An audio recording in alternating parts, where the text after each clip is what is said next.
extravaganza. One page extravaganza. Okay. All right, Corbin, we're live. All right, buddy. Okay. Just hanging out with the coolest guy on the planet. That's you, right? So, yeah, getting back into the routine of things, getting back into the swing. I had a fun night last night.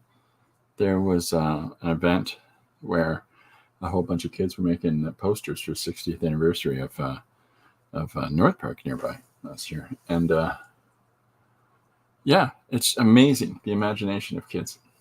It's just fantastic because they are on a different wavelength than most people, because they allow receptivity to the crazy ideas that might go through their noggins. And how's that wrong? Okay, today's page. Let me get my big head out of the way. So here is the page that I posted today. Now, the other day, a couple days ago, I did another page that had these same characters in it. And even though the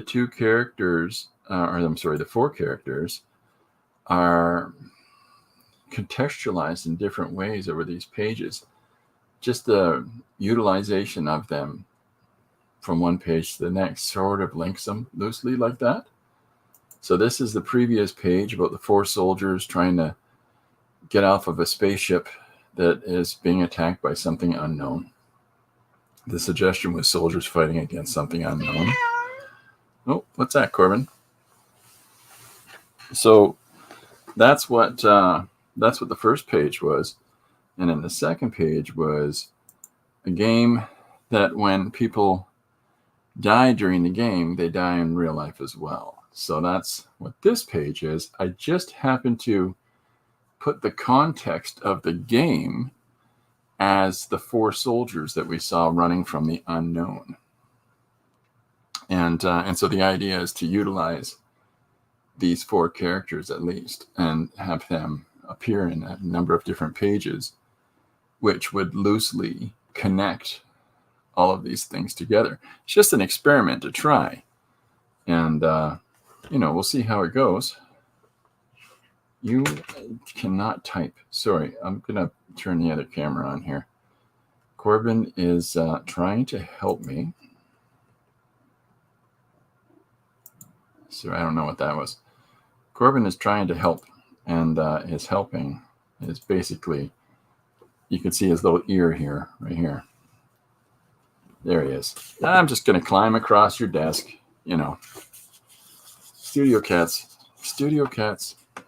They're maniacs. So I'll show you the original pages here. So the first page of the four soldiers trying to fight the unknown was drawn in pencil, colored pencil on white piece of paper. And then the second page is done in white pencil and pen on a black piece of paper, right? So, and yet, there's trying to attain a consistency of art style, and that carries across, and some recurring motifs like jumping out of panel shapes. We've got another one right there, and open-ended panels. There's another one right there, and overlapping panels. Right there. So, just trying to keep a sort of unified approach to the execution stylistically, but the medium and the surfaces are gonna change. So this is what I've got to work with today. This chair is not rolling very successfully, Corbin. So what I've got to work with today is a piece of paper that was given to me. I received some happy mail, I think everybody calls it, from Yolanda, Devon Rex for Art. If you get a chance, go check out her channel. I'm trying to get back to be able to watch people's streams again. but I've only got so much energy right now, and a whole bunch of things I have to do. So, but her jelly plating is phenomenal, and so she sent me a bunch of sheets that I am now using as for drawing pages on, and she knew that was my intent. She knew that that's what I would be up to doing. So, and that's precisely why they were sent. So there's some really, really lovely. Oh, I've got them on the other clipboard over there. So there's a whole bunch of different pages to use anyhow. And so I've just grabbed the top 3, and I started a doodle on this about a convention from the comic convention. Well, the first of the 2 that I was at before I got my I was sidelined. So, which is why I'm now drinking magic potion, blue magic potion. Yeah. So, yeah, Corbin and I are here in the studio, and we're ready to get rocking, right, buddy?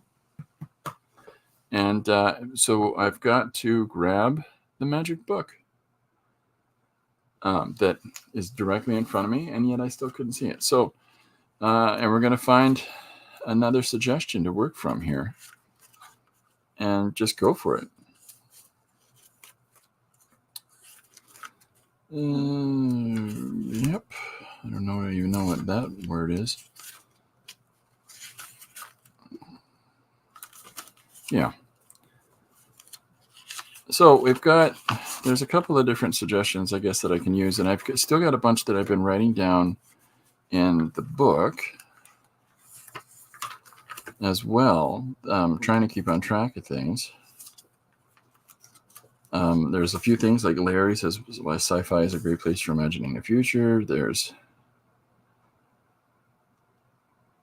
students on a spaceship trying to get to escape pods have to kill carnivorous plants on the way out. So those are 2 things that honestly can just be utilized for these page ideas that have this interconnecting thing.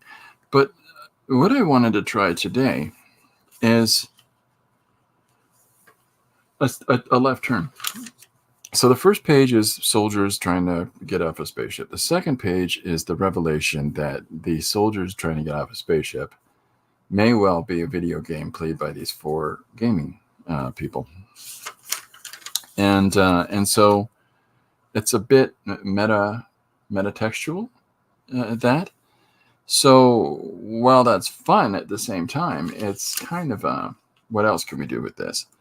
So what I thought is that Corbin would help me right here to do a page that has the sort of daily life of one of these characters, and then we'll interrelate either they're in the future or they sit down to play some video. This is not helping me. Sit down and play a video game, right? And that ties that page in with those other pages that we have, right? And it's so loosely connected. But at the same time, as we do X amount of these for however many pages until we get bored, until I get bored. It's just, interconnecting things without just being a straightforward, single story. Okay, so we've got Liz has a suggestion of Chicken Villain, which is great. I'm leaning towards that one. Coffee Man files a bank robbery. That's fun. Balloon Mushroom Underground World. That's fun. I'm just looking at whatever at this point. And yeah. So let's just do this. Let's try Chicken Villain. So, yes, Corbin is really intent on, I forgot to find the name. Liz Bent, Chicken Villain is today's suggestion. So I'll type that in to the chat, and I'll put it up on the screen so everybody can see that. Right, Corbin? Whoops. What did I do? Press the wrong button. Okay, so today's suggestion is Chicken Villain. And it came from Liz Bent. So there we go. And I'll put that up on the screen and we'll get crack-a-lackin'. So there's today's suggestion that Corbin and I are going to take a crack at. Right, buddy? I'm going to put that back in the book before I lose it. So I'm just going to write it down here so I don't, Chicken Villain Liz Bent. So we've got a couple of characters from the previous pages that we can utilize for this. So we've got the 4 soldiers, okay, that are here. One, 2, 3, 4. And then we've got the 4 gamers. 1, 2, 3, 4. So we can immediately introduce one of these characters. I think I might go with this guy. Playing Chicken Villain. So, he's sitting down on the couch playing a game, and then has to get on with a larger adventure, and in that way, it kind of works into the flow of things.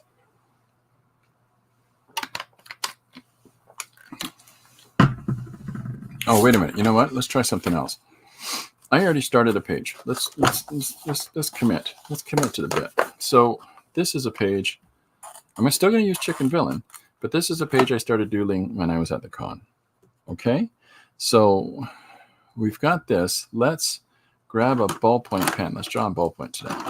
All right, Corbin? Okay? And we're going to, because that's just too flat. He's playing a video game, Chicken Villain. It's one note. So let's develop this a little further. And then let's make him, because it says in the other page that they're really successful designers. Let's make him at a convention talking about some of the games he's designed. So if we have these random people that you see at conventions coming up and coming up to talk to him, and then we'll go from there. But I don't have scrap paper nearby, buddy. Corbin's not being very helpful today. I'm just going to say it. I'm just going to put it out there. He is not a helper. He's not in helper mode.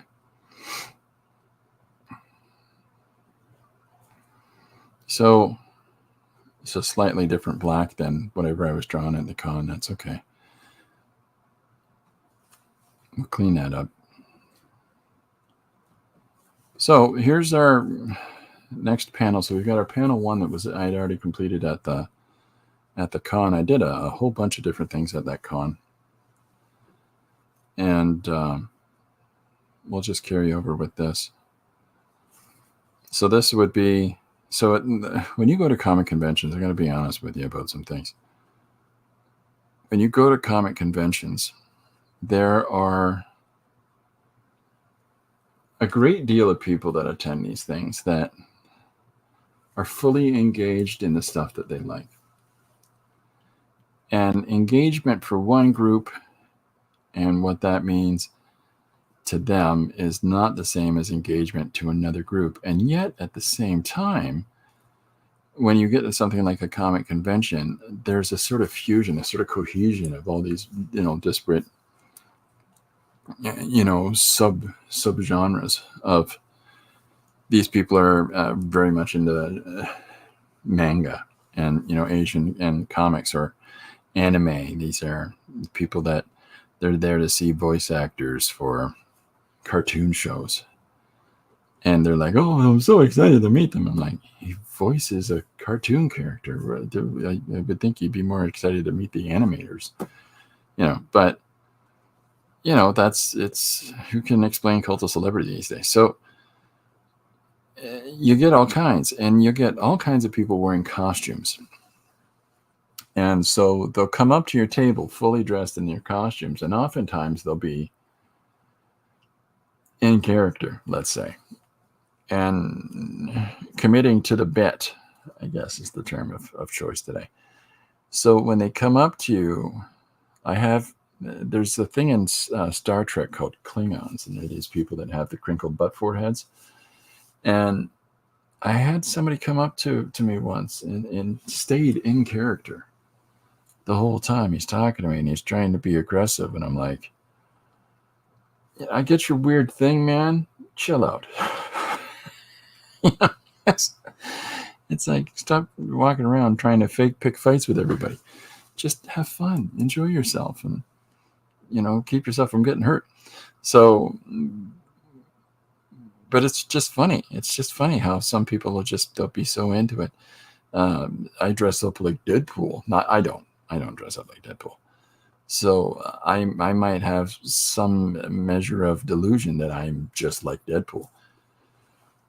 And so there's interesting moments that always happen. People get, caught up and upset with one another from whatever it actually is that's frustrating them.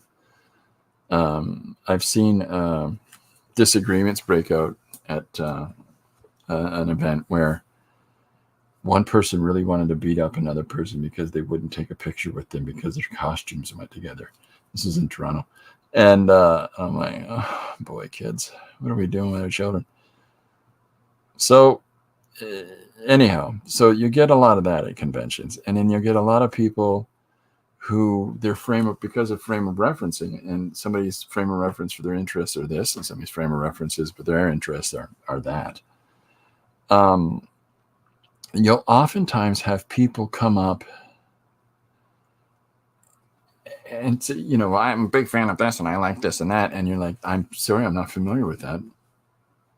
Just, I haven't come across it. I might not watch the same, I don't watch a lot of these anime programs. And so this is the best thing ever. And I'm like, I'm sorry, I'm not familiar with it. And sometimes you get a look like, really? Yes. You don't know what you're missing. So there's some cute characters like that. Some of the celebrities are fun to watch because they're just they've got to put on a persona, I think, a public performance persona where they have to walk around and looking like they're self-assured and desirable and whatever else, and on a different level because they're celebrities. And I've seen some of these people do some silly things over the years. And I saw one guy who had this big strut, and he tripped on a carpet and he went flying through the air. It's like, oh no, are you, and people are like, are you okay? He's like, oh boy, it's fine. And he went in the green room for about 45 minutes. Yeah.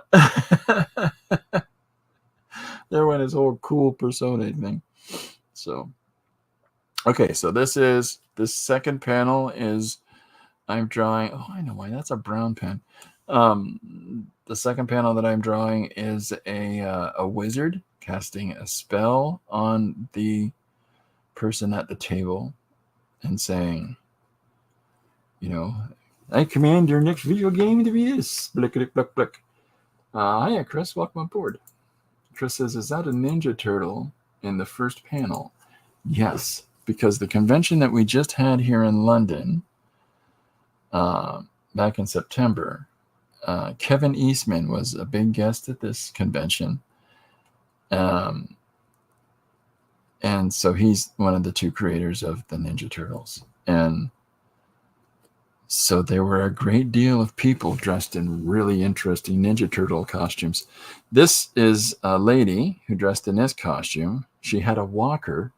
She had a face mask that was green, that was really tight to her face, except for she had her bandana there, and she had a cutout for her mouth, clearly for her eyes, so she could see. Hi, buddy. And so It's like, oh my, this is you committed. I think they like the turtles. It was just funny to me that the level that some people go at for these costumes that they wear. So yeah, I had to draw them and put them in the panel.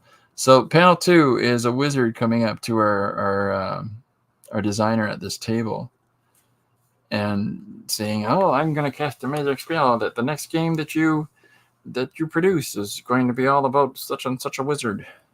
And so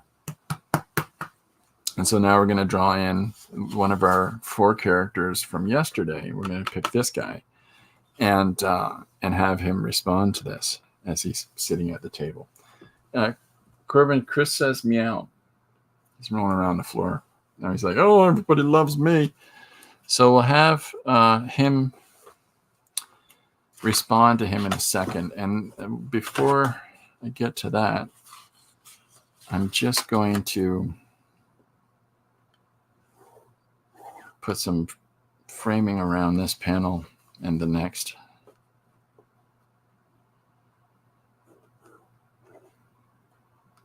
And then we'll move forward from there. So yeah, so this is actually this one lady that's in the panel dressed as a turtle. This eccentric that was telling all the ways that the Teenage Mutant Ninja Turtles have changed her life. There's some characters that you'll see at these conventions, and whoever the guest of choice is, they're like, "Oh, that person's been so influential in my life." And I'm like, the guy who created the Turtles? But they're that way for every convention and every person. So conventions are strange places, Chris says. So the man survived the video game. He's lucky. No, I intend for this to take place before that. See, this isn't a linear project, right? It's whatever sort of hits in the moment. And so I thought, take one of these 4 game designers that we see in this later page and have him at a comic convention. And just as readily he can answer a phone call with his fellow game players and say, "What's that? Yeah, I'll meet you online at 8:00 tonight. What are we playing? Space Battle? I'm in, man." And then that connects textually to this later page that's in black and white, because that's the game that they're purported to play in the page, and where the incident occurs. But at the same time, we get to introduce some of these other little elements. Today's suggestion is Chicken Villain. And so this guy is going to say, "I think your next project should be about this, and you will obey my commands." And then I'm going to have our game designer say, "Dude, this is the game that we're working on right now," and point at the Chicken Villain sign behind him. It's all coming together. It's just the thought I have in my head about this is having it as a non-linear thing lets me have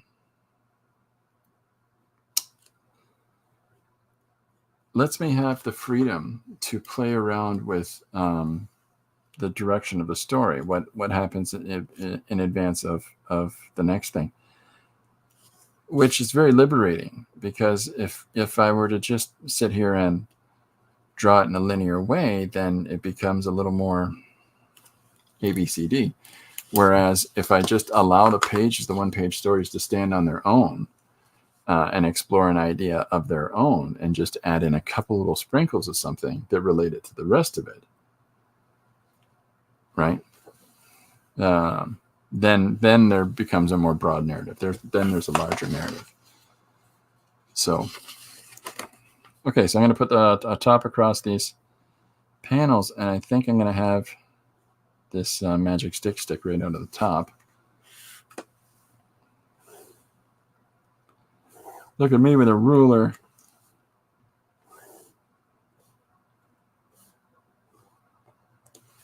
so there's our first two panels coming together. And so I think I'm going to put a banner.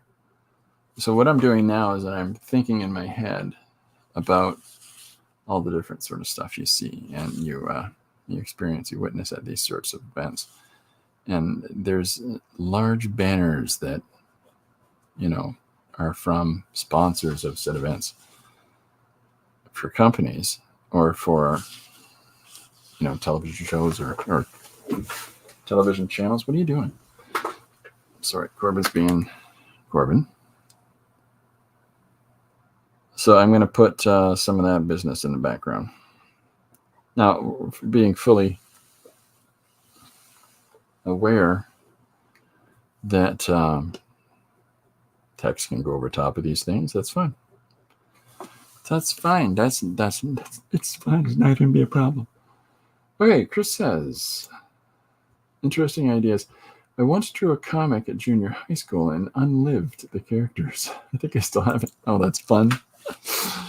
Yeah, there's a funny thing that happens a lot of times with, especially when people are younger, where they're starting to explore story dynamics and coming to terms with the fact that as a creator, you have this, very random amount of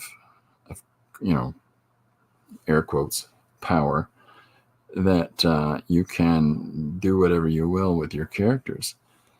And when you see it with people that maybe have some things to work through, they'll do all kinds of different stuff with their characters. Like, this character is having the unfulfilled, romantic relationship that the creator might have missed, or that these characters are all, fated to no longer be, they're all to be dispatched during the course of the story. So there's a few different things that people will do, but a lot of time you see it when you're younger, or it's not to say it doesn't happen as people get older too, but I know somebody who's kind of still a teenager into his 50s, and he's still living out his little wants and needs through his stories, and it's blatantly obvious. And what's funny is a couple of issues ago, he won a fight with his wife. He won an argument with his wife in his book, just because he couldn't in real life. So people still do that, sort of exploring the boundaries of self and power and things like that. Okay, so I'm going to, because I've got a little precedent set here on this page, and I've drawn the first panel in brown, and the second panel I drew in black, which can be corrected, right? But what I'm going to do is I'm going to take, I'm going to tie these two together so we can continue on with this. And the way I'm going to do that is that I'm going to put the background in the brown. And in that way, it allows us to creatively just keep going on the rate that we're going at.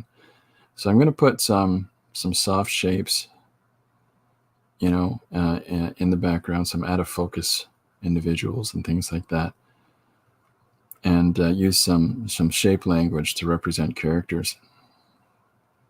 It's a liberating way to draw backgrounds where you don't have to be overly detailed about everything. Just allow yourself to explore some shapes. Cut some shapes, yo.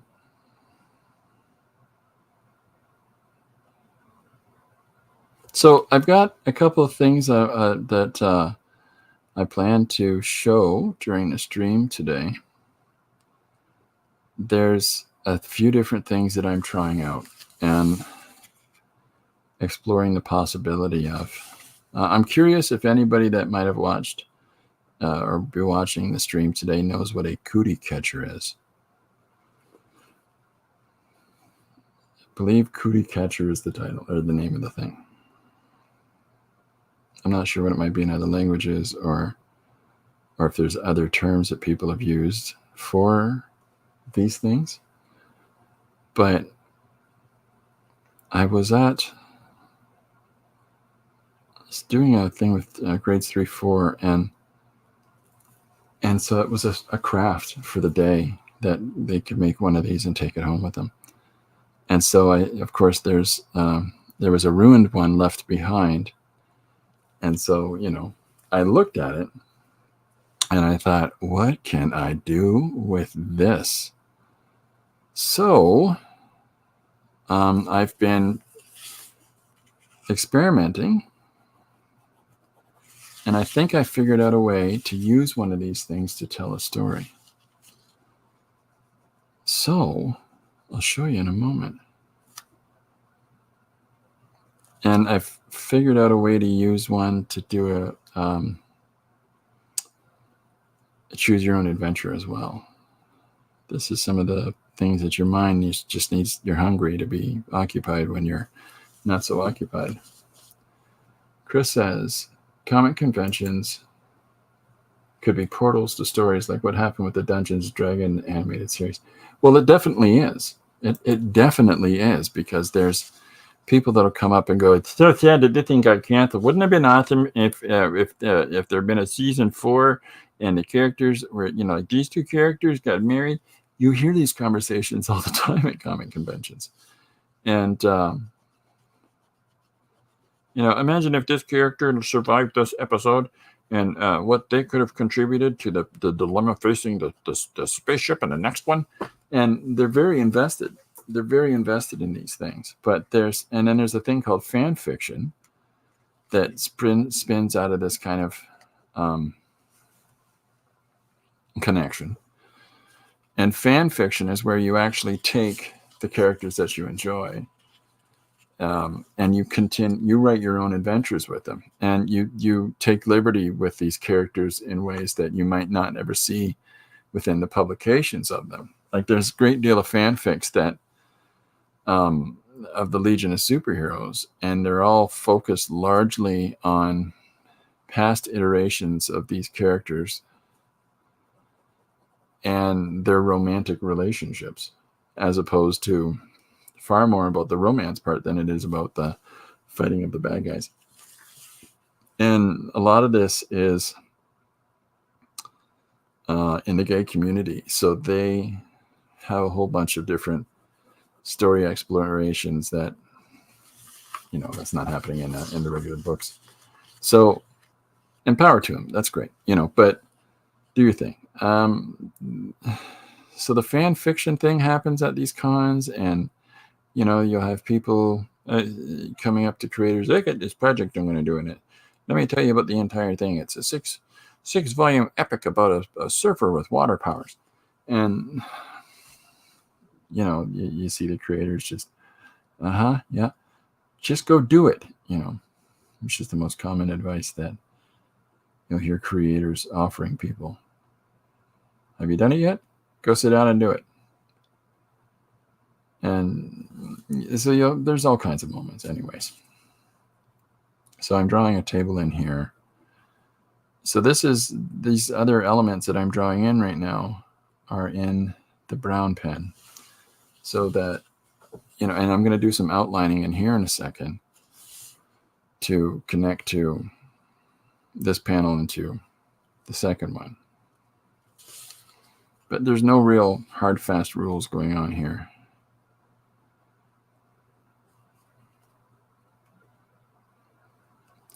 I'm just trying to incorporate some of the things that you see at these shows, where people will be hawking their wares, etc., etc. Chris says some fanfics exceed the original material in the quality of stories, but then some authors do not like it, and there are issues. Oh yeah, no, I don't blame them. If you want to write a book, write a book. But if you want to, this is the next story about Harry Potter, where it turns out he's actually a psycho and he's living in the cupboard in an abusive household, and that's an actual hypothesis that people have about what Harry Potter could actually be about. And J.K. Rowling is not a fan of that, and neither should, you expect her that she should be. So these people take these liberties, and then they're going to do a whole bunch of fanfics. Writing fan fiction, who cares? But it's when you write fan fiction and you publish it, or you put it online and say, this is the new Harry Potter story, and you have no claim to that's a license material. It's by a specific creator. That's theirs. Leave it alone. Go do your own thing. But it happens, right? This is why, with all of this concern and carrying on about legalized plagiarism. Oh, I'm sorry. I meant artificial intelligence. With all of this carrying on about it, I'm like, there's nothing you can do. The die is cast. People are going to use whatever the easiest convenience, and so you're going to have people, and there's already droves of them on things like Instagram and Facebook, where they're doing their AI. This is my AI art. And have you ever done anything before? No. But people are going to do what people do, is my whole point. So you can't control it. It's out, right? It's a Pandora's box situation. Chris says the fan fiction should never be for commercial use. No, it shouldn't. But people, so this is the same dilemma that faces conventions, where you have X amount of creators that are having they want to set up their booth, and this is all my original art. And what their original art is drawings of, other people's art, or I've colored all these pages by this artist. And it's like, you want to appreciate and to some extent celebrate their interest in something, but at the same time, it's not your art. And we had an instance at the London Con here years ago. Neil Adams was a guest, and there was a person who had his table set up across from Neil Adams and had this gigantic banner of all of his original art. And his original art is him reproducing and then coloring art created by other people. And so Neil Adams confronted him and said, this isn't your original art. I drew that in 1977. That's the Batman drawing I did. I know I colored it. He's like, but that's not, you claim it's your original art. It's not original art. You're coloring it, but you're replicating my art to do it. And if you want to draw your own image and then color that, why do you? And this is and he starts looking at the wall and went, that's Alex Ross. That's Jose Luis Garcia Lopez. And so he's pointing out all these different pieces of his original art that are actually, him coloring other people's, like reproducing and coloring other people's work. And, the gist of it was, if you want to be a colorist for these companies, then go be a colorist for these companies, and when you're working on these things, then you can make the claim that this is my coloring of this person here. But so it was really, he really put him to task. Those artists, in quotations, sell drawings of characters that are not theirs. It's terrible. Then at the same time, if they offer new characters, no one seems to be interested in. Well, this is in. So I have a rebuttal to that. There is a guy named Ben Bishop, and Ben Bishop he figured out with how much money he had and what his objective want and need was in life. And he, young guy, no kids. And so he spent X amount of time and he did his own graphic novel. And then while he was doing that, he was doing cover pinups and sending them off to companies of their characters and saying, what do you think of this? What do you think of that? What do you think of this? and he's getting zero traction on that. But then it comes around that Kevin Eastman sees his original graphic novel, and he says, "This is fantastic. Who's the person that created it? Let's find this person and talk to them." And when he finds out that this person has been doing application covers with a company that was publishing the Turtles franchise at the time, he's like, "That's even better. Let's have him draw the Turtles." So there you go. Come on up. So Ben Bishop was discovered from his original work and works in the mainstream industry right now, doing the Turtle books. So he defies the convention of these people that think they're going to be discovered by doing pinups of other people's work. I'm a huge advocate of people doing their own thing. They've got something to say and people want to hear it. It's just a matter of you got to follow through and do it for them to discover you in the first place. Oh, hi. Hey, Led76, how you doing? Yeah, might be Chad. Mexico, the conventions. Well, this is in Mexico. The conventions are cosplayers. People in disguise and comic artists who sell stamps and fan arts of famous animated series. Manga animator here have lots of fans. Yeah. Oh, there you go. Me too. Yeah. Well, that's what they do at all these conventions. A lot of these conventions have run their course now, and the reason that I say that they've run their course is that the social upheaval we had in 2020 that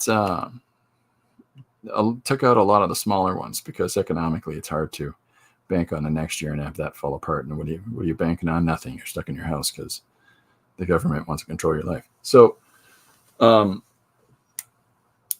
took out a lot of the smaller conventions. And so now it's shaken up. It's changing a little bit. There's another thing that happened at the same time, and that is a lot of people that were at home, most specifically young people, they were watching a lot of animes and cartoon shows and becoming directly inspired by that, so that has formed their worldview of the things that they enjoy. And it was formed in this sort of isolated kind of a way. So now when you've got these events coming back out, there's a very different consumer class that's coming into this, and they're hungry for the things that they were able to engage with during these events, like this big event 2020. So that changes the game a lot as well on these conventions where people just selling pictures of Buttman or Superb Dude. Create your own IPs. There you go. It's exactly true. The aside from the economics of creating your own independent project, if you're interested in this and you want to do it, just do it. If it's that you really want to draw the Man Spider or somebody else very specifically, then apply to that company to do it. But in the meantime, if you really have something creative to say, get to saying it and do so with your own projects. You don't have to do it through these other means, through these other companies. It becomes a little counterintuitive. Hello. Hey, Suzanne, welcome aboard. We're shiny, happy people. Yeah. That's going to be stuck in somebody's head now. You're welcome. Happy birthday. So I've realized that there's these two different water-based markers that are in here in this first panel. So I'm going to carry that on into the second, and that will also help to unify the new panel with the previously illustrated ones. Just to keep it shaken up, right, Corbin? Right.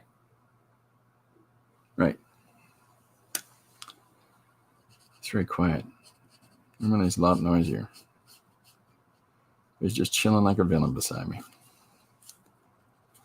Okay, so the second panel here is of young man dressed as wizard, trying to request of the person sitting at the table that the next story that you do should be about a wizard.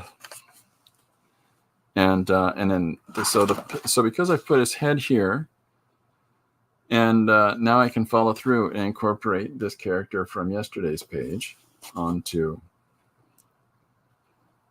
There you go. There you go. That's Kate Pearson and Michael Stipe. So now I get to draw this other guy. So I've got this uniformity of these panels set up. Oh, I know what else I was going to do. I'm so sorry. I was going to put this color across the banner. And I'll put something on the banner in a minute. Probably the word convention. It's unconventional. So now I can draw in our character that, was on another existing page. And then we can change the structure, the structural shape. Some of the things that I've tried to have as recurring elements in the previous pages, as I talked about earlier, is overlap on the panels, right? There's overlap, open-faced panels, right? Little things like that. And so we're going to continue that motif on here. And I'm going to do an open panel with one of our game designer guys. So I'm going to use the reference of the thing I've already drawn, and we'll put him in here. Right, Corbin? Yeah. The cat's crazy today. I don't know if he's in camera when he's doing this, but he's smacking his face on the box that I have a lot of drawing materials in here that I carry around with me. He's like, "Hey, Box, they call me Corbin, but you can call me Bronco."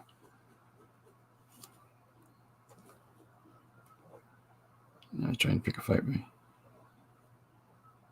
So here's our guy going in, and then I'm going to have his eccentric beard. Let's see, what do we got? Thank you very much. That's very nice of you to say. Hi, Linda. Hi, Tim. Excellent. So we're going to draw this next character. And so I'm going to put his hand, because I think you'll find that when a lot of artsy, crafty types talk, we do so with our hands. And it's very common that creative people, because it's almost like you can see it and fastidiously make it with your hands in the air, right? So, hey, welcome aboard. So we've got this next character, or this character is going to have his hand, and as he's explaining that, what's the thinking behind the current project.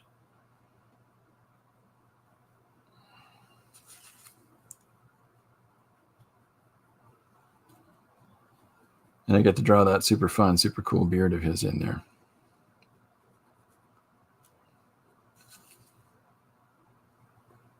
There's a bit of a bleed in these pens as I'm using them, so I keep doling out the extra dollop of ink that collects on the opposite side on the back of my hand. So it looks like a really bad tattoo. Okay, so we've got this character, and he's going to respond to the character in the previous panel.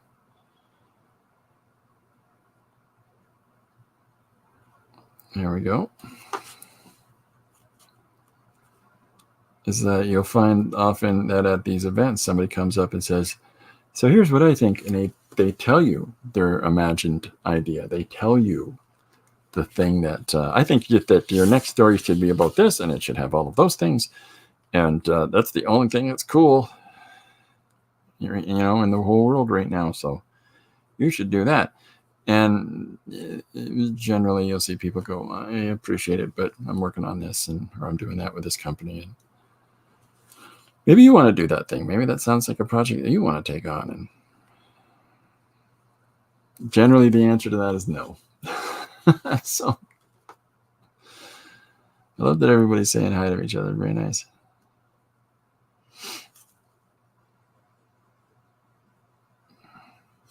All right, so I've got his body drawn in here, similar to just putting him in a different position as he is in the previous page.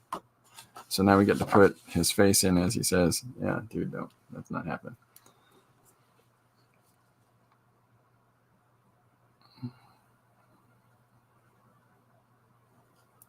Trying to keep up with chat. I apologize.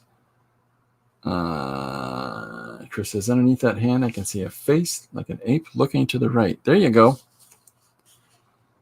There you go. It's from an adventure book called Ape Face. Yeah, I don't know. So I want to capture these sort of drowsy eyes that he has in this page as well.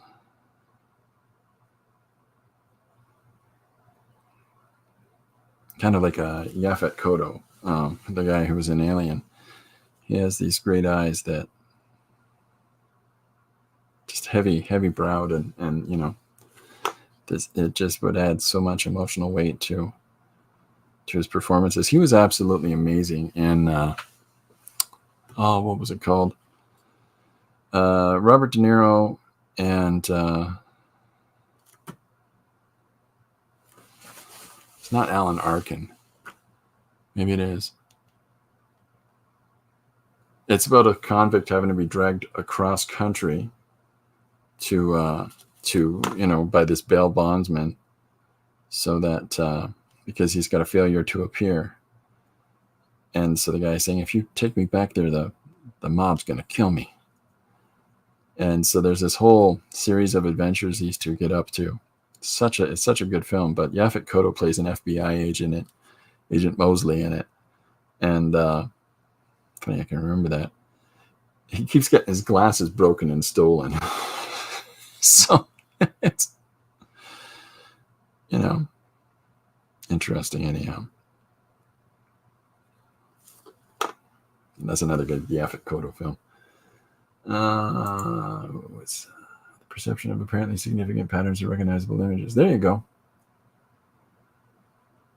And Chris says textures play interesting games in Breyeroffs. Yeah, there's all kinds of really fun and cool stuff that you can get out of a Breyeroff or a jelly-plated surface. There's just it affords you all kinds of opportunities that you might not have been afforded if you're just using a straight valued paper, straight colored paper. Or I know somebody that likes to draw on a faux document paper. Do you know what I mean? It's like somebody, you put it in your printer and you print off an award for somebody on this looks like marble document paper. He likes to draw on that, He's working on a project. I'm looking forward to seeing him get it done. It's called Set in Stone. So this whole drawing on parchment paper thing kind of makes a little bit of sense. But it's the same, it's the same parchment paper pattern. Alliteration, y'all, on every page.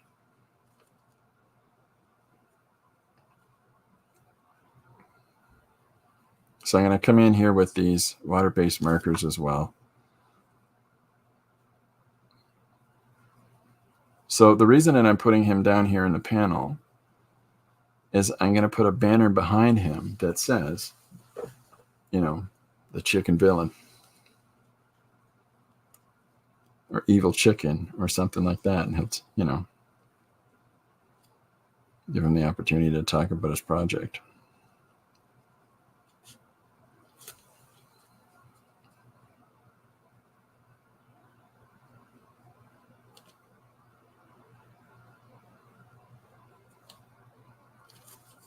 I'm going to put a little bit of a furrowed brow there. developers, they work some hours.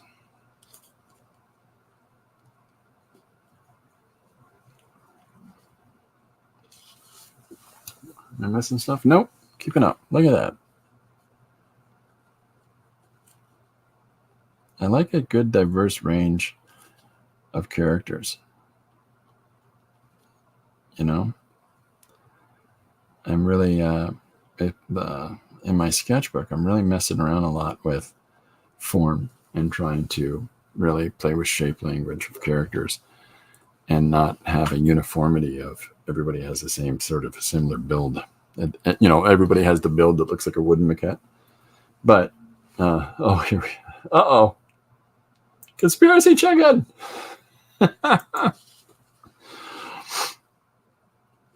Yep, conspiracy chicken. I knew that was going to come up. Okay, so here's our guy. And I'll put some texture in that shirt. This overshirt that he's wearing here will give some body to that as well. A bit of movement. So here is this fella responding to the guy in a wizard's robe. So now we get to sell forward the idea of, well, actually, I'm working on this.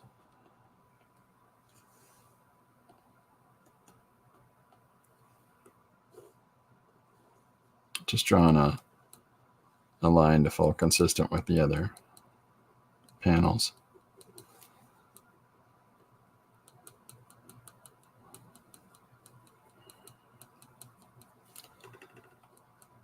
So having absolutely no relationship whatsoever to what I'm doing today, I had Dune playing earlier in the studio here.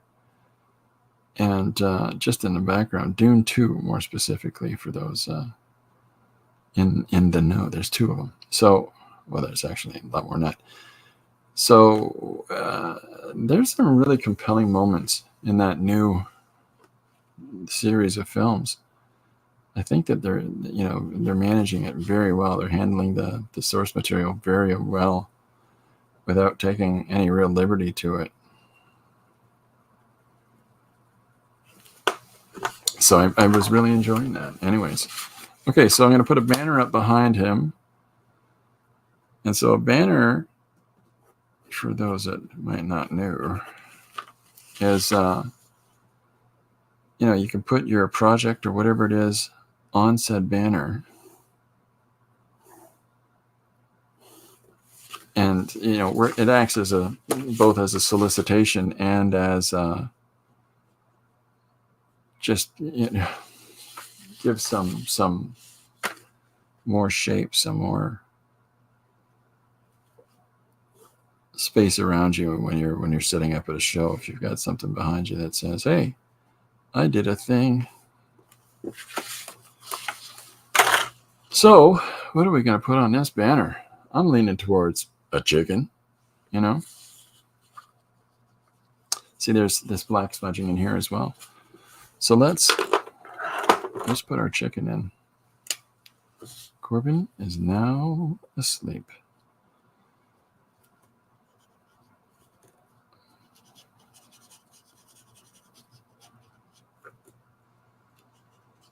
So I'm just throwing down this yellow shape for our chicken. I thought my brother there playing toys in the corner, his nickname, it was Dune. That's funny.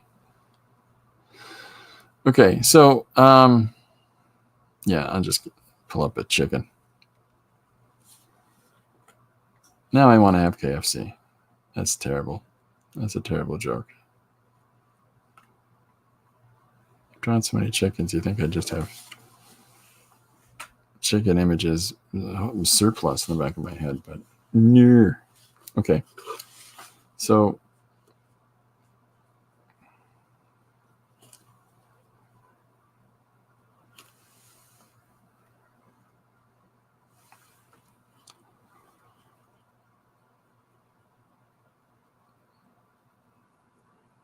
Yeah, I guess chicken would be. I think my brain was doing a little misnomer. I'm thinking chicken, but I'm actually thinking, for the poster. But what I'm actually thinking of was a rooster.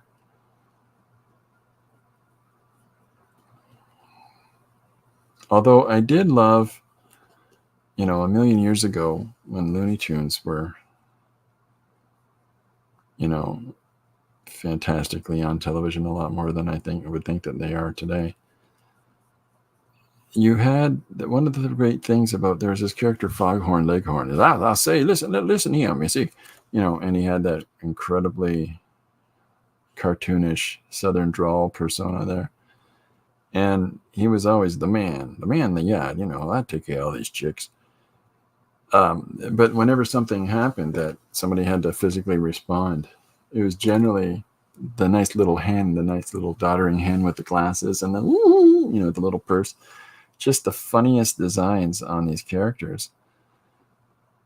But I think she is in some way related to the little chicken hawk character, the little mini rooster that is constantly rolling up his feathers to expose his forearms to fight.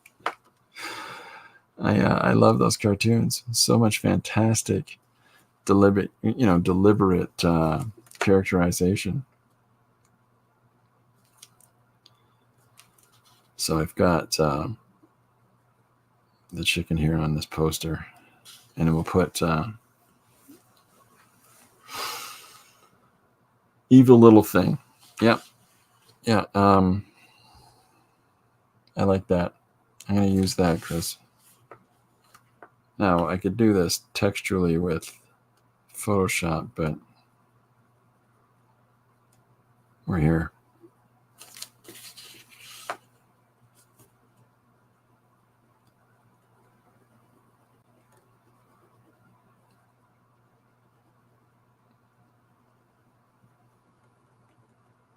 I'm a chicken hawk, he'd say. Although I did like when the chicken would figure out the path that the dog could go out on. In the Foghorn Leghorn cartoons, where he would figure out exactly where the extent of the chain that the dog was on was at, and so he'd get the dog all riled up, and the dog would be sleeping in his doghouse, and the rooster would pick him up by his tail and then paddle him with a 2x4. He start chasing him. That boy's about as smart as a bag of tacks or something like that. They'd say that,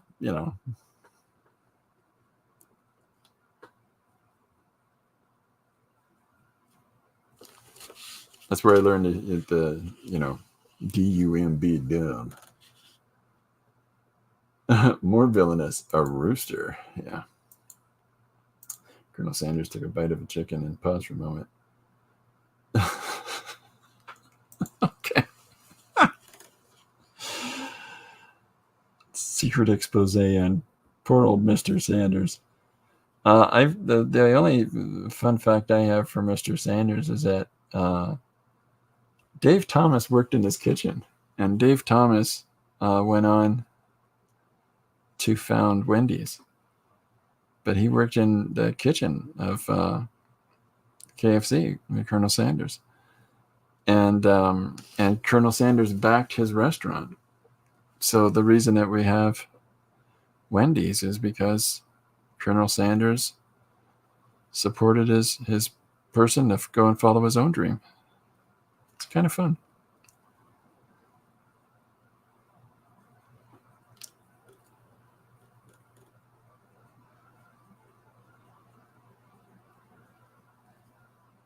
So this is a lame-o logo, but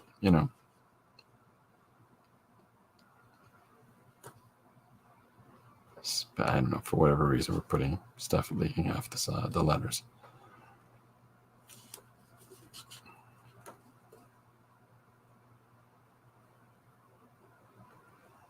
So just evil little thing. Chris described it earlier as the title of the game now.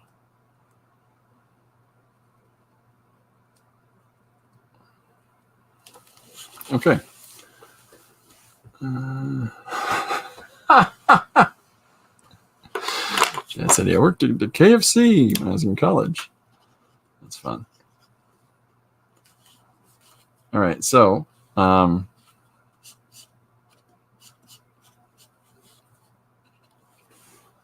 we've got, see, I don't want to do, if I start adding too much this way, then I'm sort of locked fast into having to do it through the entirety of the page. But I guess I've just started doing it anyway, so there we go. I should stop my whining.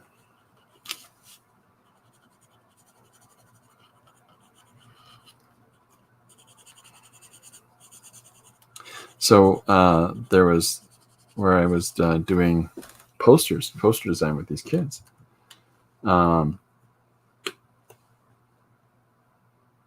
What's this? I always thought it was funny that they cooked the chicken part. Don't tell us that those secret recipes. Dropped. Oh, I see you were dropping. Nice to know that. Okay, there you go. So, what was I saying? Oh, so the poster drawing thing that I was at last night with the kids. Our first group, right off the bat, with their parents, was about 50 kids, right out of the gate, right at the very beginning, and worked on stuff with them, and off they merrily ran. And then the second group that came in was 45 grade 6 girls. Came in en masse, and but they all knew what they were doing. They all came and sat right down, and they knew what they were there to do. They're there to make. They've all got their designs and ideas in place, and it's literally just a case of layout. Coming to do my thing. So that was, and then I could answer some questions for some of them. Material questions or proportion questions, design stuff. Because if there's one thing that's for sure is that at a certain age, kids have a very clearly delineated idea about what it is that they're going to do, when it comes to crafts and projects and things and schoolwork, far more readily than boys do. Boys are far more immediate. If it takes longer than 33 seconds, you're not going to keep their attention. Especially if they're sporty types. Okay, so we've got a good bead across this top part of the page, and birdcage.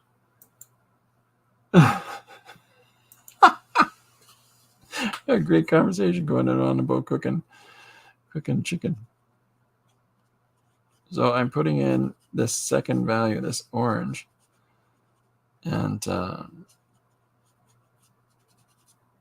giving some dimension, some form to our character here. But the thing about leaving some of this space here is that it lets me have more room to breathe for his dialogue, for him to, this validating response that he's about to give this person dressed as a wizard. And that way,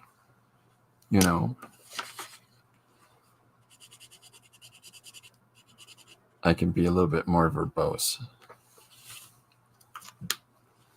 So I've got Posca white, and we're going to start adding some of this into these two panels here, and then that'll unify the top part of the page. Now, my intent is this right off the bat. For whatever reason, I'm just inspired to put a little white outline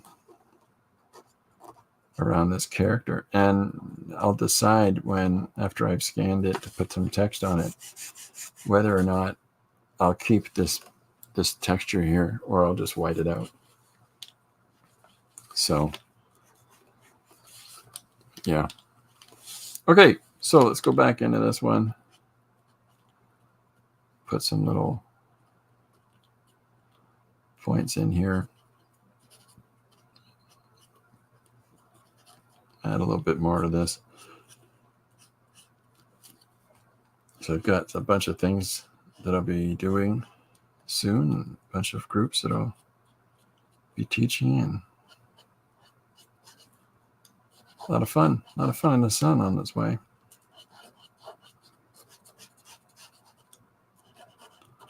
I know what you're thinking. Is that guy a real wizard? Maybe. Maybe, Larry. I don't know.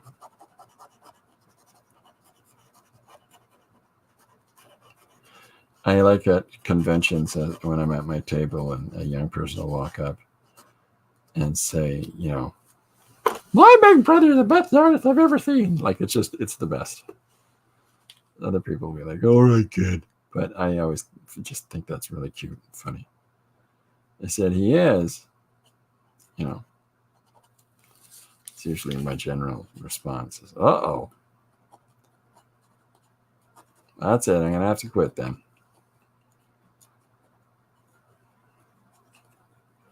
Last night, I was helping some young people out, and this little 8-year-old girl says, with complete honesty, she says, "You're a very good drawer. You should become an artist." And I said, "I will take that into consideration." Just that I love that logic. If it looks like a duck, it's a duck.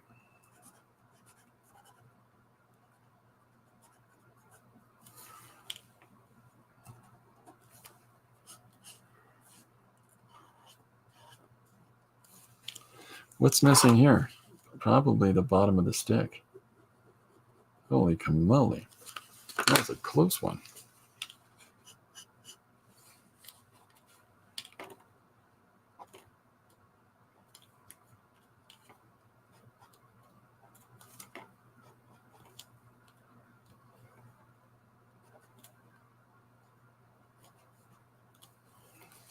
Okay, so I've got this banner. I think I may just as, let's just put the word.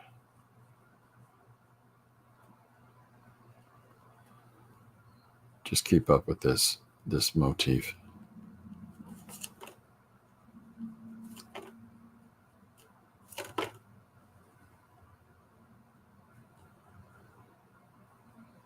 I like doing half a word when it comes to displaying something that you want the reader to read. The last page I did, I have a newspaper article that, you know, it's just a tiny peek in the corner of it.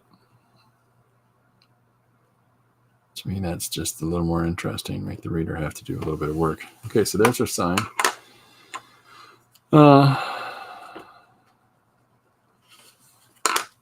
So I'll add some weight to that. Pop it up off of the flat value there on the background. Okay, so a couple more things.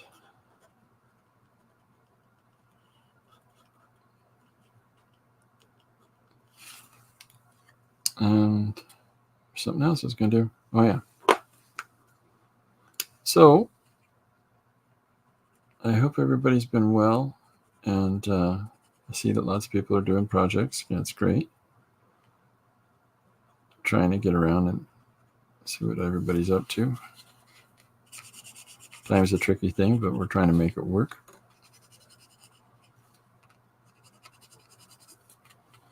So let's put some bumps in this guy.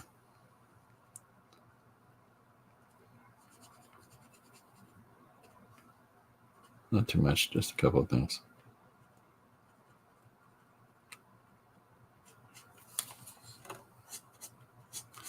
Okay, so there's our wizard guy. Yeah, the young guy is dressed as a wizard come to my table, and I said, "Where's your hat?" He's, "My mom's holding it. My mom's got it." He's a cute guy.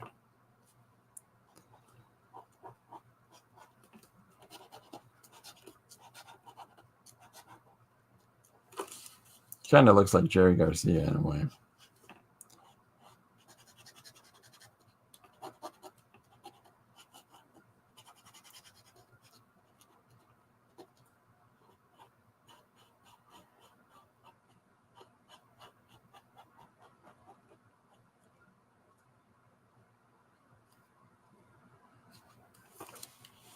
Okay, so we'll put some white in his shirt like we have in the other page. Check out chat in a second there, folks.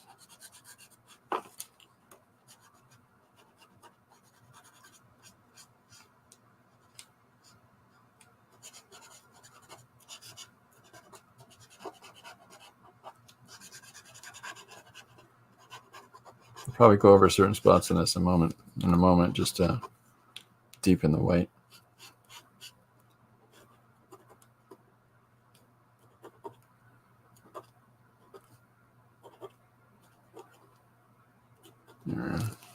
There's Jerry Garcia.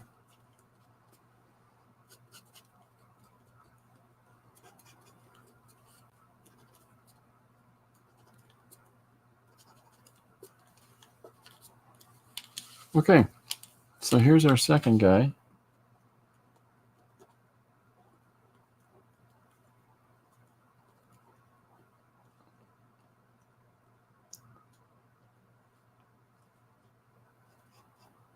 Responding to the first guy in our story.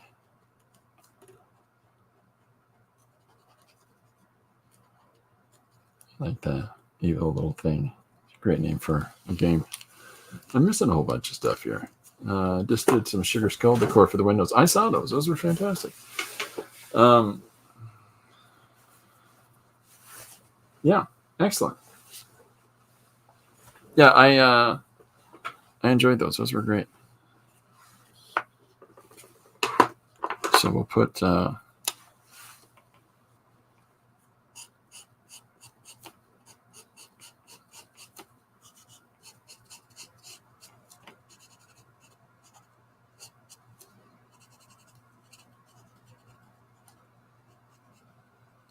that up a little bit. Oh, and I got to put some black in here. I got pretty much did the whole thing in the brown pen. We got to do this highlighting, this outlining.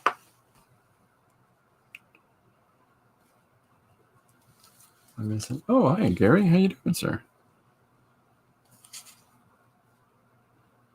Gary is back to streaming about creating his fourth book in the the Dinosaurs versus Marsbot series. Really good.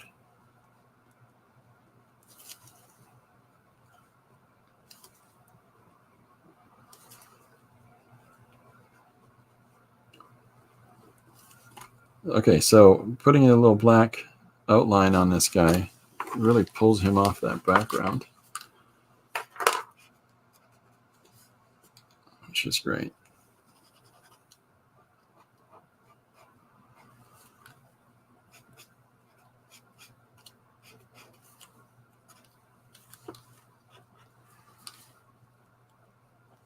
Okay.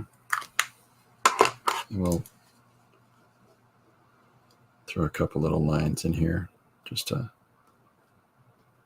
add a little something, something. I gotta go. Gotta drive to work. See you around. Hey, take care. Thanks for coming by, Chris.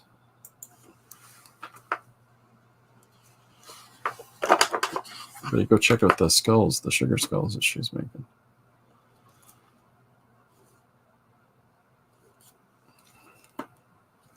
Okay, so this is page 3 of this interconnected project of doing the one-page suggestions. This is number 293 for this year. And so I think I'm going to hit my target for the end of the year. But so the idea amongst the last, for those that are joining later on, I'll just show you this really quick. So this page here is the first one I did. The suggestion was soldiers fighting against the unknown. So we turned that into these 4 characters on a spaceship. So then the next page that I did, and so I drew that in line art, just pencil. Okay. And then here, let me pop the pencil on. Pop the pencil. Pop the pencil. So there's the pencil art for that. And then the next page that I did is this one, which is drawn in white pencil and a white pen on black paper. But the 4 characters from the previous page, the 4 soldiers, appear here. And the context of this one is a video game, but when anyone dies in it, they die in the real world as well. So I used the 4 soldiers from the last game. Here's these 4 people that are gaming crew. There's the 4 soldiers. It doesn't go well for them. And then the last corner of that page says, this world champ. Here, let me get my big fat head out of the way for a second there. That says, world champion gamers, the designer dogs are missing and presumed no longer with us. So that meets that 1-page obligation. But now we've got 2 pages that are somewhat interlinked. And the other aspect of that is the metatextuality of it. So when you read this previous page, and then there'll probably be a page or 2 in between here, and then it turns out that this is a video game here, the soldiers in space, and played by these guys. So what I'm doing now is that I'm taking this character of the 4, and so this page here, which is interlinked, he's one of the designer dogs, but he's at a convention in advance of this. And so my intent is that by the end of this page, and the suggestion for this is Chicken Villain. So we've had him, one of the games he's designed. Thank you, Liz, for the suggestion, by the way. So one of the games he designed is about an evil little thing, which is about a chicken who's the villain of the story. And so he gets to disclose that. But by the end of this page, what I would like to do is to have him talk on the phone to some of these other characters and say, what time are we meeting? What time are we gaming tonight? 7? Cool. What's the game? You know, in Space Battle, which has already been it's already been described in one of the other pages that I've done. Okay, let's try that. So that interconnects it into the narrative, even though this is not set in space, even though this is not set in the same, you know, where it incorporates those soldiers. What we are bringing into it is one of these players that plays one of the soldiers. So, you know, trying different things, folks. Hi, Paula. Welcome aboard. Oh, making dinner. Oh, thanks very much. I like the soldiers. I've been rocking on my graveyard battalion. Oh, there you go. Nice. Are a lot of people doing Inktober? I think that there's a really interesting thing that Tom Perkins puts on his page every October. He puts up a notification at the start of every one and says, you don't have to do, if you've got other things, that other obligations and other projects, you know, you don't ever feel pressured about having to do Inktober. And I thought, that's great.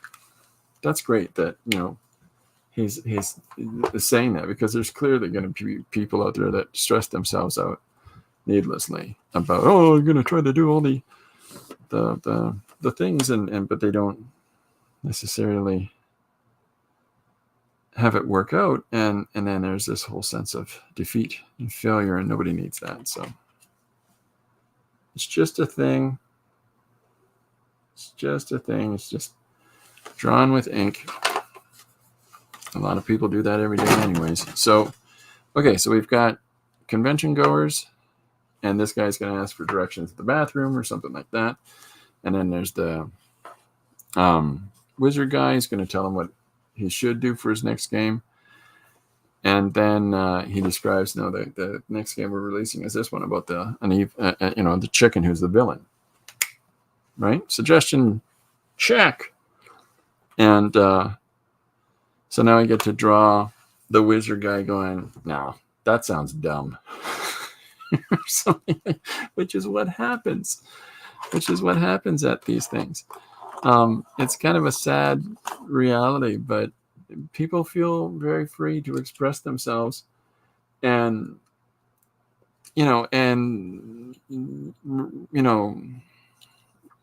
give critical analysis to what others are doing at these cons. Like there's this very sort of liberated idea that goes on with a lot of people. Okay, so before I get into the second part of the page, first coffee. I got an idea. Now, at the start of the stream, I asked anybody if they know what a cootie catcher is. And this is a cootie catcher. It's one of these things. Okay? So it's a thing that you make out of paper. You fold it out of a square sheet. And then you've got 3 levels. There's your 4 corners. So it's your first tier of choices. And then inside of that is 8 choices that one can make. So you say, so this is Tinker, Tailor, Soldier, Spy, right? In reference to the film, the BBC teleseries about, based on a play about them trying to disclose who is the spy within British intelligence. So I've got Tinker is a light bulb and a pencil. Tailor is a sewing machine. Soldier is a helmet, a soldier's helmet. And Spy is a brown hat with sunglasses. I haven't inked anything like this. This is just me sketching out the idea. So then when you open it up, so Spy has buy and sell. The Tinker has give and take. The Tailor has make or disassemble. And then the soldier has attack defend. So the idea is that using this iconography, so if I say Tinker, I go Tinker, and then somebody chooses one inside. So let's say they say give, or is this take? This is take. So then you open up this section and you read inside. It says steal from someone else. So this is the first one that I did to try to figure. Sorry, I did that off panel. So you open up the inside and you read what it says, and it says try steal from someone else. And so this is to give little motivations in story writing. So that's the way I did this one. But what I realized was, so now I've made, and I'm not going to show them yet until they're finished. But now I've made 2 more where I figured out how to utilize this thing in order to make choose your own adventures. I was just inspired because it's basically a picture of a turkey, and then inside, there's numbers, and you pick a number and you open up the number, and it has a bad joke about turkeys. So, but what I've tried to figure out instead is how can we turn this into a narrative device? Just because I've had some time on my hands. And so that's what I'm making of these. So stay tuned. I'll be putting these out soon. And for those on my Patreon, I'm actually going to put them on the Patreon so that people can print them out and fold up their own and play with the choose your own adventures. But so that's that project. And then of course there's this interconnected project where the pages are all different and the stories are all one page, but it all interconnects over a grander narrative, right? And so I've got these two are out right now on Amazon, right? And these are the two hardcovers that are out there, and so I had previously, before I got sick, I announced number 2, and I haven't had a chance to just hit the button on it. So we've held off, and number 2 is coming. We're starting to work on this now. So this volume 2 of One Page Story Extravaganza will be coming out. And so there's the 2 that are on the Amazon now. So stay tuned. Yeah, that's on its way. As well as we've got 2 other books.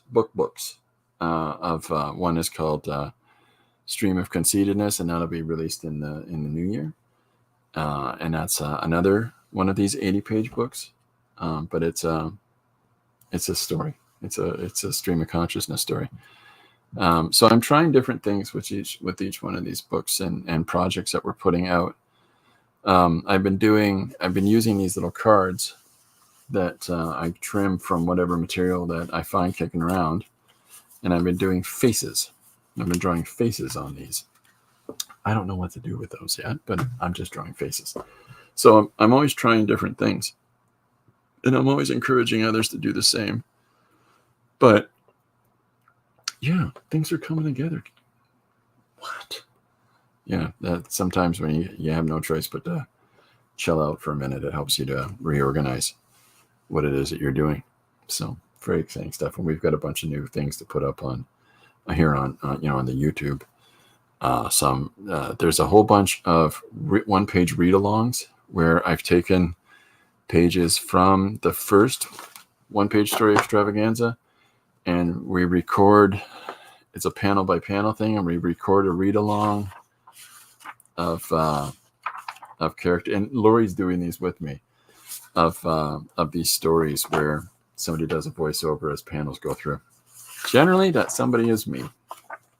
So it's been a lot of fun. We've done a couple of them, like Bella Rocks is done. That's out there. So take a look. They're on the YouTube. And they're ridiculous. Absolutely ridiculous. So, okay. All right. So next thing I get to draw is the wizard. I just want to show that stuff and see what people thought of the Cootie Catcher. Terrible name. Terrible name. But we're doing choose your own adventure with it, so that'll be fun. Progress. We can have handicap, not stressed about drawing every day. There you go. Oh, that's nice. Thanks, Jen. Schoolyard to story development.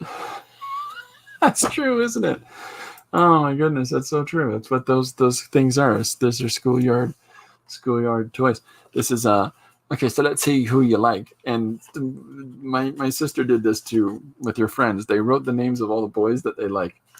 And they said, let's see who you like. And they said, pick a color, and you pick a color, and then you pick a number, and you pick a number, and underneath would be one of the boys that they like's name. But the problem with that principle was it led to my sister and her friends having a fight because they wrote the names of the boys that each of them liked. And so when this business went on, it didn't necessarily land on the name of the boy that they liked, but instead was the name of the boy that one of the other girls liked. And like, that's my boyfriend.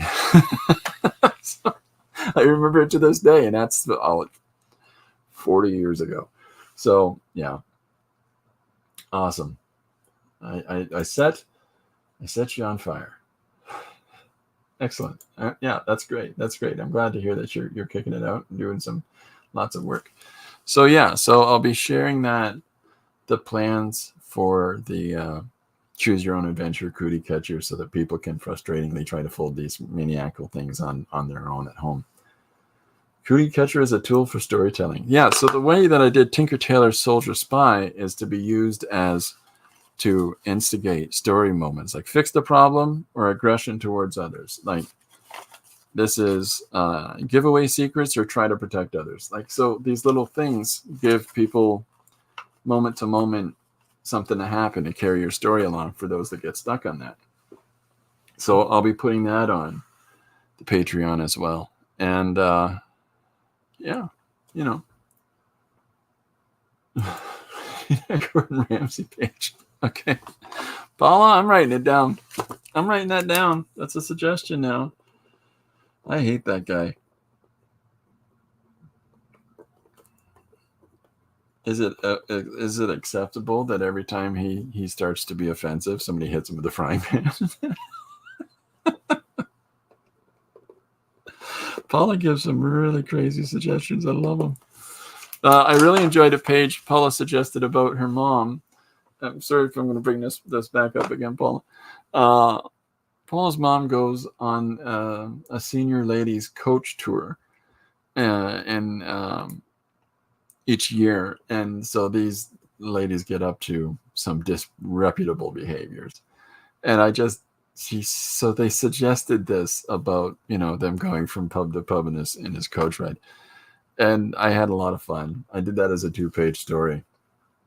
You can find that back in the thing, or if you want, I'll pull it up if you guys want. But let me know. I just thought it was grand.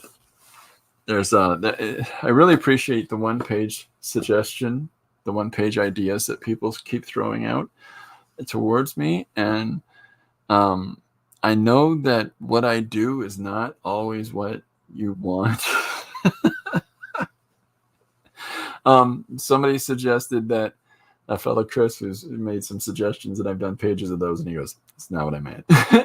Every single time he says it's like you nail the target with a perfect bullseye for the idea that you're given, but it just happens to be the bullseye to the left.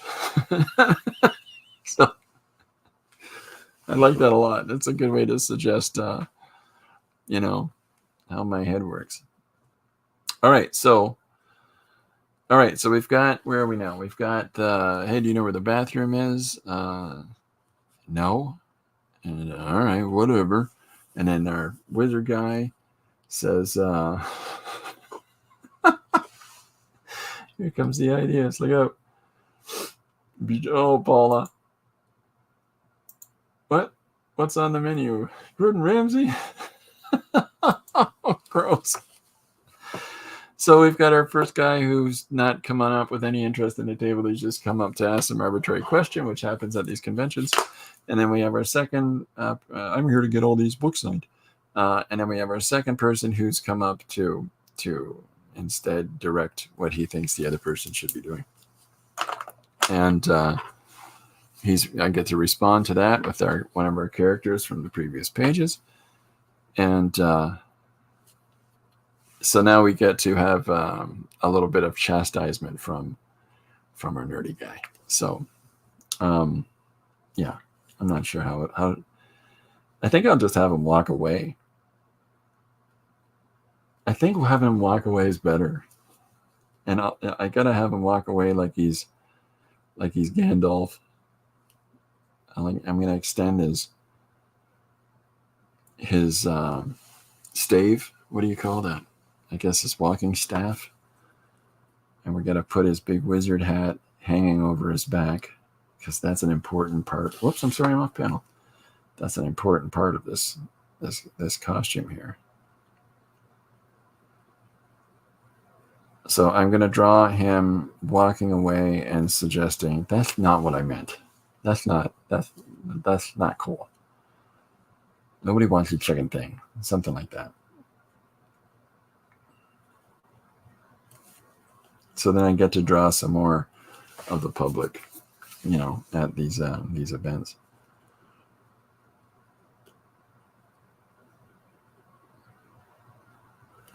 I guess I've made his sleeves a fairly good length.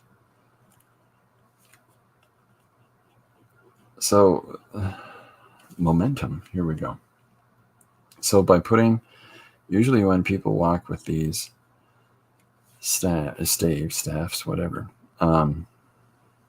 they'll put the staff forward with the lead leg and then move it back and do that. So this is what I'm trying to have come across in our character's movement here. If I'd drawn this a little more larger and clearer, I would have put him in running shoes. Because there's nothing funny in a guy dressed up as a wizard wearing tennis shoes, you know.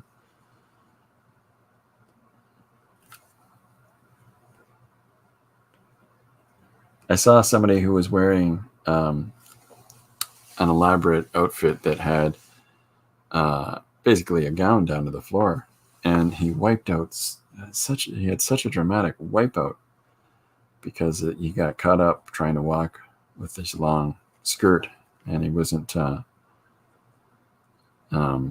very, very prepared on how to do so, and so he did a little tumble. But he had these big shoulder pad things, and so it was a whole process just to pull this kid back to his feet.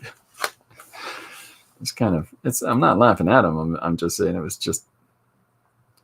it's the downside of some of these costumes is that you've got all of this now to account for. So here's our wizard walking away. And so, yeah, I got an idea on what I want to do next. I'm just having little moments here. See you later, Chad. Thanks for stopping in. Yeah, Chad's he's doing design work for a new board game, which is a lot of fun. So this is something silly I think I'm going to do. I'm going to put somebody with a chicken hat on. And because this is the other part is association. When people see you're doing something that they can associate with immediately that follows their own specific interests, they'll come up and engage with you. They have no interest whatsoever in what your product, like what you're doing. But what they do want to engage with is just the perceived shared interest. So they see comic, they come up and talk to you about comics. And they see sword and sorcery stuff, and they're going to come and talk to you about your sword and sorcery thing, even if it is, and then they'll talk about something else completely. But it's still something that they come over, right? So I'm going to draw somebody wearing a chicken helmet, as is my want. And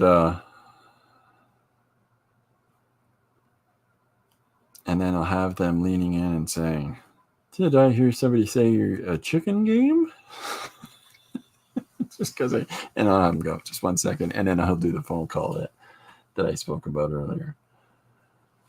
So this is the sort of thing I'm always talking about, is that I'm just taking a left turn again from my own intended breakdown for where I thought the story should go. And the reason for that is that you want to, if you get some sort of feeling in your intuition about what if I was to try this, explore it. Allow yourself that moment to explore that possibility. And because who knows, that could be the secret sauce that makes people connect to whatever it is that you're doing. So I'm drawing the helmet part first, in case people are wondering, what in the world is he doing? I don't know. Something about that. I'm just trying to think of all the little things that happen when you're at a convention. Like, I'm sure Gary Hodges was here. I'm not sure if he's still here now, but Gary has a convention that he attends where he lives in Arizona, and I'm sure he's had all kinds of interesting characters come up with. Well, actually, the name of that dinosaur is this, and they have a green collar. Like, I'm sure something like that happens.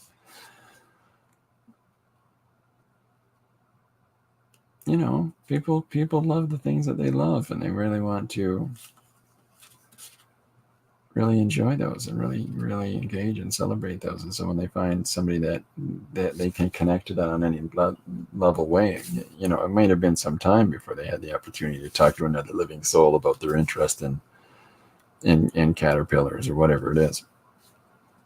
So they're gonna hit you hard. They're gonna come right at you. So this is okay. So I'm gonna draw. Let me try to think of how this face is, because I want to have the helmet at a kind of a silly angle. But there's the top of his chicken hat. Okay. And so I'm leaning him into the panel.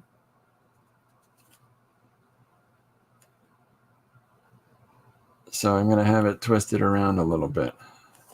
And we'll put his hand trying to straighten it, because that's what happens a lot with these. So we'll put a little piece of fabric down here, for his as part of his hat.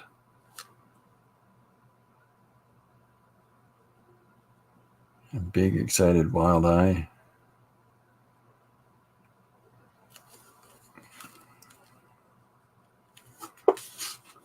Because kids are fun. Kids are fun at these conventions. I'll give him a little bit of upper teeth here. What time are we at? Yeah, we're having fun.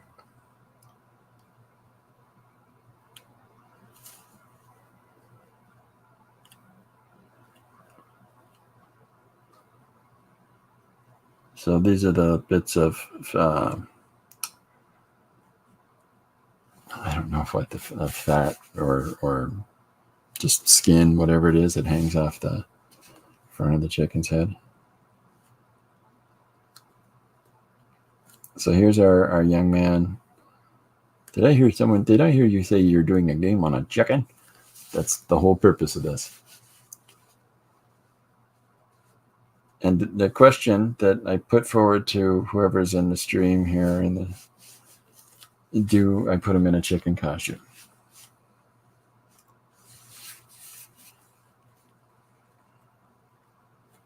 Oh, you know what? I'm not going to give him a hand. I'm going to give him a wing. I'm sorry. It's just too easy. I got to go feed the hubs. Nice. Nice, nice, nice. Thanks so much, Paula. It's great to see you. Well, thanks everybody that's stopping in. Okay, so a chicken. We're going to give him a chicken wing.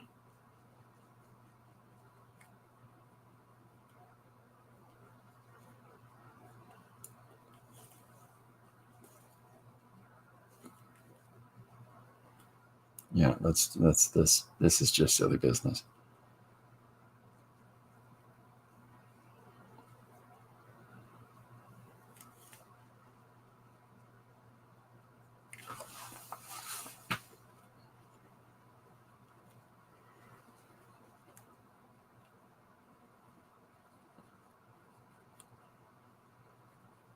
So his glove emulates feathers.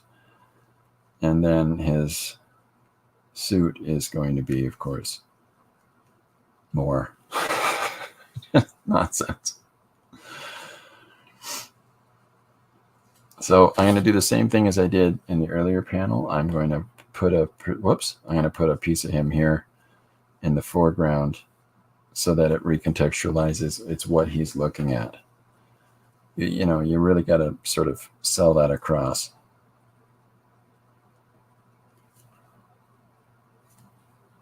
It just helps to make concrete for the reader where somebody is.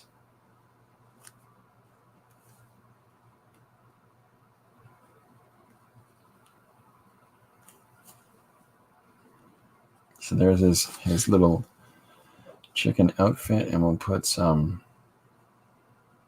bit of shadow in here, a little bit of missing stuff. Nope, making sure. Okay, so we'll put a little bit of silly business here.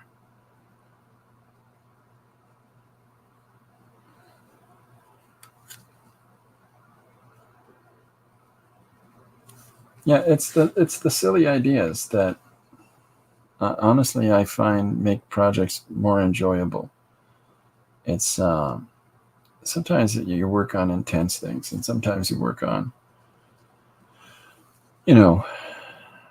just generally, some things that you can make funny, or just general things that you can add little funny things into yourself. And in a positive way, not in a malicious way. Sometimes people will put, their own brand of humor and stuff. And I don't think that ever really works. But, okay, so we'll put some more of this headgear off the back of his hat.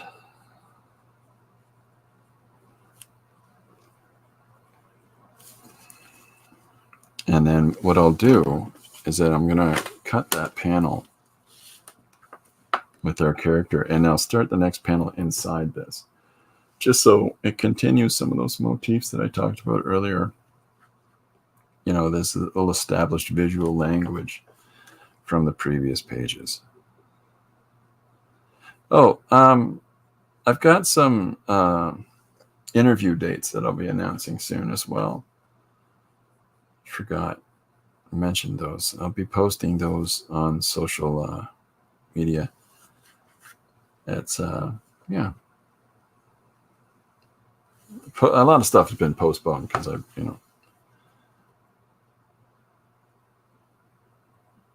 but now we'll get down to that sort of jazz. All right, so I'm going to, I think that we'll end this here. So we'll draw a line on this as the end of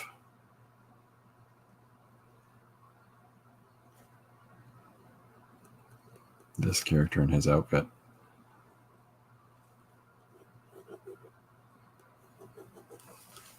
Okay, so this will allow us to move inside from this panel here and put our line there so that there's a little bit of a feed over into the next panel. It's those little consistencies, even though that's a different medium, even though they're very different, pages. The suggestions are very different. If we're having this sort of interconnectedness implied, I want to have some consistent visuals coming through here. So, okay, so back to our character in the foreground, and I'll figure out. I'll clean this up in a second. So what I was going to do here is have his head break the border of the panel as well on the opposite side, just for interest's sake. On the page that I posted today, I've got a character's leg kick out or an arm kick out of a panel, but then I have one of the people who's trying to hold on for dear life as the vacuum of space is pulling everything out of the spaceship. He's actually holding the panel. I've got his fingers gripping the outside of the panel in that in that image, which was a lot of fun to do. I like when projects have, those fourth wall breaks where somebody will react to, I don't like the shape of this panel. It makes me feel confined. Get back to the story, the narrator says. Okay, so I was just getting some of this together. So I'm going to put... there we go. So I'm going to do the same thing. I'm going to do this little corner here as well. So just tie it together.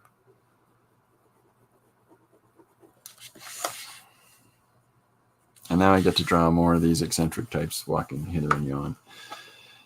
So did someone say chicken?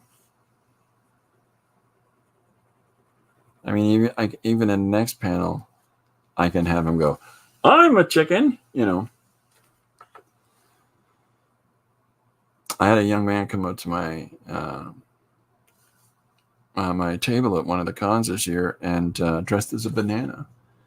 but he had a sword tucked in his belt, and he was the Potassium Knight. I just thought it was so great. It's not from anything. This is the costume he came up with to come to this convention. I'm like, that's fantastic. You should do something with that.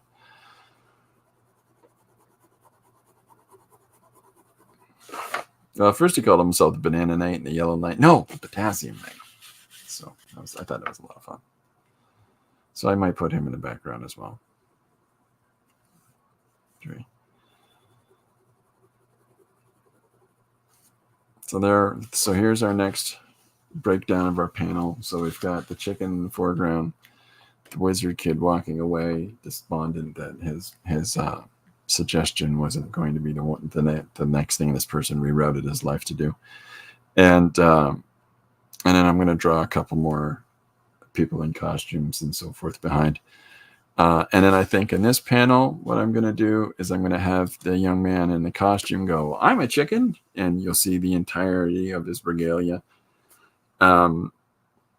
And then I think that's a good time to transition to the summation of the page and have the guy say, "I'm looking forward to gaming tonight. I got to get out of this place." And so there's some summation to the page about being at a convention. We've already covered what the suggestion was about chicken villain. And so ostensibly you could say that this kid who approaches the table dressed as a chicken is because he's the thing that sort of makes our primary character here snap and call up his friends and say, I need an escape. That's kind of a villainous thing if you stretch it far enough, that's villainy. So yeah. So this will fit into the one-page stories that, if placed together in order, like in an order, and it's not in the order that I'm doing them, but when placed together in some degree of order, they will form a larger narrative. It's an experiment that I'm trying right now. Like when I do things like the alphabet book or a stream of consciousness book or the one-page stories. I'm always trying to just sort of make myself have to have an additional complication, you could say, or motivator to tie things together in a larger way. I find that something like that helps to motivate me and to follow through productively. And it's the same as objective goal setting. When people try to figure out, I want to do this thing. Well, get yourself started. And if they can get started, and because that's a challenge enough, right? To get started on the thing that you would like to do. Then I always think the second part of that is then define some objective goal or some objective parameter for the thing that you're doing to keep meeting. In this case, each of the one-page stories that I'm doing are going to interconnect on some level, which is something I haven't done for the last 600 pages in the last 2 years. So it's a different challenge. It's a different approach to it. And, so it's not to say that I'm not going to do standalone one-page stories. It's just to say that let's see how we can do this, and let's see what we can do to keep on that path. Even the suggestion that Paula gave today of we need a Gordon Ramsay page, and that can be another one of these types of stories where one of the other game developers that we cite as a character in a future page, like in one of the pages that takes place farther along the story, we can have a little thing about them watching television at home and the shows that they like, the shows that they don't like. And I'd like to see a show where, Gordon Ramsay gets hit by frying pans. So we could fit that in some way. And, it's 7:00. Let's play, So that ties it to the larger narrative. So, there's a million ideas that we can do to this. And if other people think that this idea might be something that they find of interest to themselves. Give it a go. The other thing I want to talk about was this. Now, there's this annual zine swap thing, and I've only done 15 zines now in the last year. Are you all right? It's a lot of sneezing, Jack. Corbin just woke up and having a good old sneeze. So I keep a bunch of these in the studio. A bunch of these made. It's an 8.5 by 11 sheet of paper, and it's pre-cut and pre-folded into this little booklet form. And I thought about something the other day. So somebody I know says, I want to do a really simple comic, but I can't figure out to just do it, like how do I even plan that out? And it dawned on me, this is a fantastic tool for that. So if you've got, don't do the cover. Leave the cover alone, okay? And then do the first thing that you think should happen, the second thing you think should happen, or do a thing across the span, and the next thing, so on, so forth, and then to its conclusion, whether that conclusion's on the inside, whether that conclusion's on the outside. And after you do that, then do your cover where you try to promote a sort of moment in the story that has dramatic necessity. So like if it's two guys face off at high noon in a Western story, and you have, I'm going to get you, Black Bart, and you ain't welcome to your town. And then they finally open up on the thing, and then pow, pow, they're both done. So, but draw the two cowboys facing off at each other at high noon on the cover. And that sort of helps you to facilitate understanding how to sell the story, because the story has got to be about that key moment. So, but this can enable people to, because it's a small amount of space. It doesn't have to be elaborate for this, but this can enable people to explore simple storytelling with a small amount of space. And so I told this to this friend of mine, and yeah, they've put together their thing, and they've penciled it all in, and then they said, you know what? I don't even have to redraw this. I'm just going to finish this. That's yes. So they're finishing their first little 8-page comic, and I think that's awesome. But it never dawned on me to try to promote this idea to people. So if you're looking for something, you can find out how to fold these online. There's all kinds of different tutorials on how to take an 8.5 11 sheet, fold it in half, right? Fold it in half, and then take the half folded thing, fold it on the inside both ways, and make a cut in the center between the center segments. And then it just becomes flipping it and tucking it in. And sorry, I'm looking at the camera. Then you take it and you turn it in, and then there's your thing. So try that. If I want to do a comic, this is a less imposing way maybe than the broad expanse of a large piece of paper. This is just focus on the moment, just focus on the panel, and then at the conclusion of your little narrative that you put together here, find the key moment there and make that your cover, and then there you go. You've got something that is going to give you a sense of completion, and maybe instigate the further production of these or these or larger and larger things. 500-page novel, visual novels, graphic novels. That's what it is. All right. Okay. Well, it's I've been going for a couple hours. I can't push myself too far yet, but yeah, I'll be back tomorrow. 1 o'clock. How's 1 o'clock sound? Deal.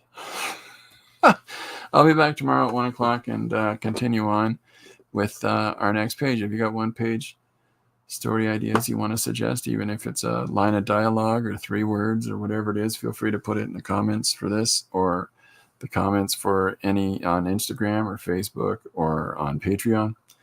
And yeah, and I'll be putting up, as soon as I get this together, I'll be putting these on Patreon for people to print out and make for themselves for these idea generators. And then eventually we'll be putting on Patreon the Choose Your Own Adventures in this format. And I can put a blueprint on Patreon as well if people are interested for the flip scenes, if that would help folks out. Okay, that's it for me. Thanks very much, everybody, for coming by. I'll get this thing finished and posted for tomorrow morning, or probably for tonight, the rate I'm moving. And I'll see you maybe tomorrow at 1 p.m. Okay, bye for now.